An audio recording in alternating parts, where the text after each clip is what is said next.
तो apex academy में आपका स्वागत है।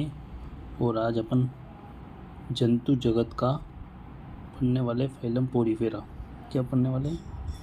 पोरीफेरा। ठीक है।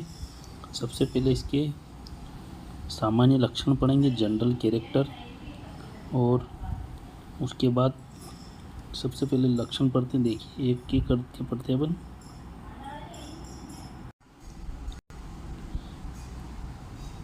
देखिए, इस समूह के अधिकांश सदस्य समुद्री जल में उपस्थित चट्टानों से संलग्न पाए जाते हैं।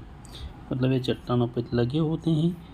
इसकी कुछ प्रजातियां स्वच्छ जलीय जैसे तालाब, अब इसकी कुछ प्रजातियां जो होती है तालाब में होती है, झीलों में भी पाई जाती हैं। जिसका उदाहरण है स्पॉन्जिला। कौन सा उदाहरण है? स्पॉन्जिला। ज़्यादातर सदस्य जो होते हैं समुद्र में पाए जाते हैं ना, और कुछ सदस्य जो होते हैं स्वच्छ जल के जो स्रोत होते हैं जैसे तालाब, झील आदि में पाए जाते हैं। सेकंड जो कैरेक्टर है इसका, देखिए यह बहुकोशिकीय होते हैं जिनमें कोशिकीय स्तर का दैहिक संगठन पाया जाता है। मल्टी सेलुलर होते हैं ना। दैहिक संगठन कैसा होता है?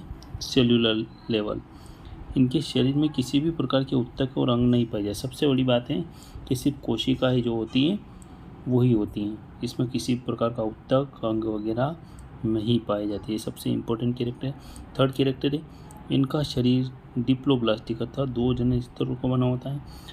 कुछ जीव जो होते हैं, प्रारंभिक जीव जो होंगे डिप्लोब्लास्टिक होंगे।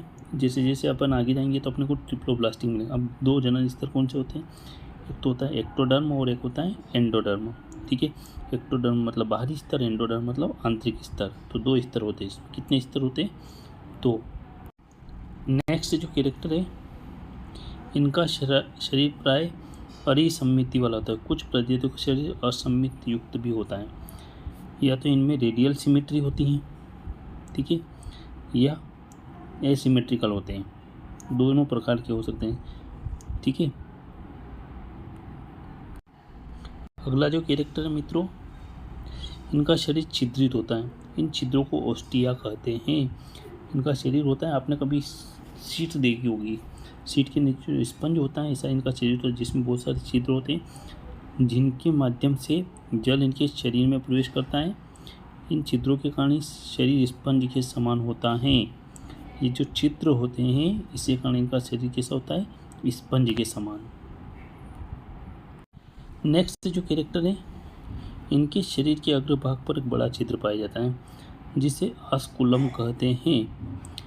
इनका जो शरीर होता है पूरा छिद्रयुक्त होता है, लेकिन जो आगे का भाग होता है ना, उसमें एक बड़ा छिद्र पाया जाता है जिसे आस्कुलम कहते हैं। ठीक है। इस छिद्र के द्वारा शरीर के अंदर उपस्थित जल बाहर निकलता है। जो भी शरीर के अंदर होता है, शरीर के अंदर जो भी द्रव होता है वो शरीर से बाहर निकलता है। किसके द्वारा? ऑस्कुलम के द्वारा।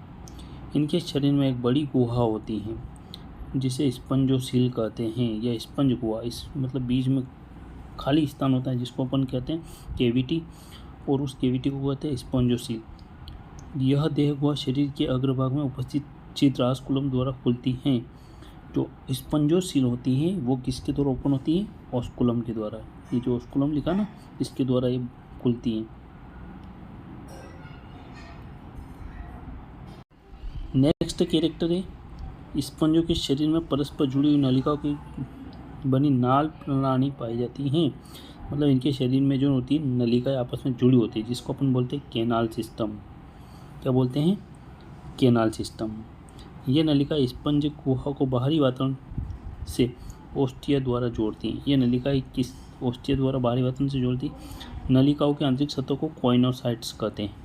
जो नलिकाएं होती हैं उसकी आंतरिक सतह में जो सेल्स पाई जाती हैं उनको कॉइनोसाइट्स कहते हैं, जिनमें कक्षा बिका लगे होते हैं। कॉइनोसाइट्स में क्या होते हैं? फ्लैजिला होते हैं। ठीक है। इन कक्षा बिकाओं को लगातार हिलने के कारण नलिकाओं में जल का प्रवाह सतत रूप से बना होता है। ये जो होती है मूवमेंट करती रहती है, जिसके कारण क्या होता है? इन नलिकाओं के अंदर जो है जल नियमित रूप से बहता रहता है। यह सतत प्रवाह। नंबर 9 जो कैरेक्टर हैं, स्पंजों में कैल्केरियस या सिलिका युक्त कंटिकाओं का बना प्रोटीन युक्त अनियमित स्पंजन तंतु का बना कंकाल अथवा दोनों पाए जाते हैं। इनमें क्या होता है, कैलकेरियस या सिलिका युक्त जो बना होता है उसको कंटिका को बना होता है उसे स्पिक्यूल्स कहते हैं, ठीक है। या प्रोटीन के बने जो तंतु होते हैं उसको स्पॉन्जिन फाइबर कहते हैं। दोनों पाए जाते हैं। क्या पाए जाते हैं दोनों, एक तो स्पिक्यूल्स और स्पॉन्जिन फाइबर दोनों पाए जाते हैं। स्पंजोमेश प्रजनन अलैंगिक और लैंगिक दोनों विधियों द्वारा होता है। लैंगिक प्रजनन कलिकायन विधि द्वारा, इनमें असेक्सुअल और सेक्सुअल रिप्रोडक्शन दोनों होते हैं। अलैंगिक जो होता है असेक्सुअल होता है बडिंग के द्वारा, किसके द्वारा, बडिंग, जबकि लैंगिक प्रजनन युग्मकों द्वारा होता है। लैंगिक प्रजनन कैसे होगा, युग्मकों के द्वारा। यहाँ पर आपके लिए एक स्पॉन्ज का डायग्राम लेके आए हमें, जिसे साइकन कहते हैं, ठीक है। ये जो चित्र दिख रहे हैं आपको, इनको ओस्टियम या ओस्टिया कहते हैं, ठीक है। और ये पोर्स होते हैं, पोरोसाइट होती है। ये जो बीच में आपको खाली जगह दिख रहा है इसको अपन बोलते हैं स्पॉन्जोसील। क्या बोलते हैं, स्पॉन्जोसील। और यहाँ पर आप देख रहे होंगे ये छोटे छोटे कंटिकाई पाए जाते हैं, जिसे हम बोलते हैं स्पिक्यूल्स, है ना।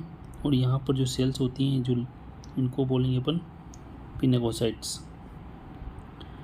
ये कोलर सेल या कोइनोसाइट्स होती हैं जिनमें फ्लैजिला होता है। और ये जो आगे वाला भाग दिख रहा है इसी को अपन कहते हैं ऑस्कुलम। एक बड़ा छिद्र होता है जो स्पंज गुहा को बाहर खोलने का काम करता है, उसी को अपन बोलेंगे ऑस्कुलम। मित्रों, आपको वीडियो कैसा लगा कमेंट करके बताएं और ज़्यादा से ज़्यादा वीडियो को शेयर करें, चैनल को सब्सक्राइब करें। Thank you.